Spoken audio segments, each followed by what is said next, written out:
ఇంగ్లాండ్తో test సిరీస్లో team India యువ opener Yashasvi Jaiswal తన సూపర్ ఫామ్ను కొనసాగిస్తున్నాడు. ఇప్పటికీ రెండో టెస్ట్లో డబుల్ సెంచరీ మోత మోగించేసిన జైస్వాల్ తాజాగా రాజ్కోట్ వేదికగా జరుగుతున్న మూడో టెస్ట్లో కూడా అద్భుతమైన సెంచరీతో చెలరేగాడు. తొలి ఇన్నింగ్స్లో విఫలమైనప్పటికీ రెండో ఇన్నింగ్స్లో మాత్రం మళ్ళీ ఈ సూపర్ సెంచరీ హీరో సెంచరీతో మెరిశాడు.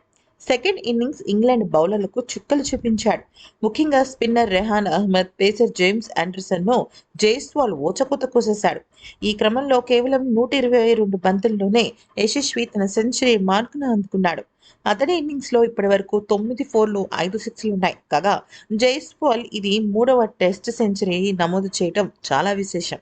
ఈ సిరీస్లో ఇది ముంబైకర్కు రెండవ సెంచరీ కావటం గమనార్హం. కాగా జైస్వాల్ ప్రస్తుతం 101 పరుగులతో బ్యాటింగ్ చేస్తుండగా ఆ తర్వాత కొన్ని అనూహ్య సంఘటనలు చోటు చేసుకున్నాయి. టీమిండియా సెకండ్ ఇన్నింగ్స్లో వికెట్ నష్టానికి 185 పరుగులు చేసింది ఈ వీడియో చేసే సమయానికి. అయితే ఇక యశస్వి ఎప్పుడైతే సెంచరీ చేశాడో మొత్తం మైదానం అంతా కూడా హోరాహోరీగా ఇంకా అసలు జైస్వాల్ జైస్వాల్ నినాదాలతో మారు మోగిపోయిందని చెప్పొచ్చు. ఈ వీడియో కనుక నచ్చితే లైక్ చేసి సబ్స్క్రైబ్ చేసేసుకోండి.